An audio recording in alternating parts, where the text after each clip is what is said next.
Welcome to our channel. ఈరోజు వంకాయ curry ఎలా చేయాలో చూసేద్దాము.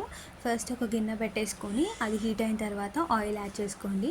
ఆయిల్ హీట్ అయిన తర్వాత టేస్ట్కి తగినన్ని పచ్చిమిర్చి వేసుకొని కొంచెం సాల్ట్ వేసుకొని మంచిగా ఫ్రై చేసుకుందాము.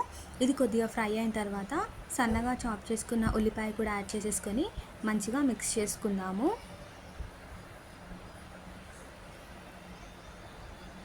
దీనిలోకి ఒక హాఫ్ స్పూన్ వరకు అల్లం వెల్లుల్లి పేస్ట్ కూడా వేసి మంచిగా కలుపుకోండి. ఇలా మంచిగా కుక్ అయిన తర్వాత ఒక 1 స్పూన్ వరకు పసుపు కూడా వేసుకొని బాగా కలిపేసుకుందాము.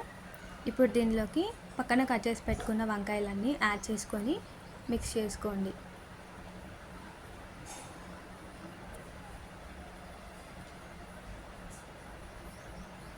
టూ మినిట్స్కి ఒకసారి బాగా మిక్స్ చేసుకుంటే వంకాయ మంచిగా మగ్గుతుంది. వంకాయ హాఫ్ కుక్ అయిన తర్వాత చిన్నవి 2 టమాటోస్ అయితే కట్ చేసుకొని వేసేసుకొని మంచిగా కలుపుకోండి. రెండు కూడా ఈవెన్గా కుక్ అవ్వాలి. అలా మంచిగా మిక్స్ చేసి పెట్టుకుందాము. కొంచెం గ్యాప్ ఇస్తూ మిక్స్ చేసుకోండి, లేదంటే వంకాయ అంతా కూడా స్మాష్ అయిపోతుంది.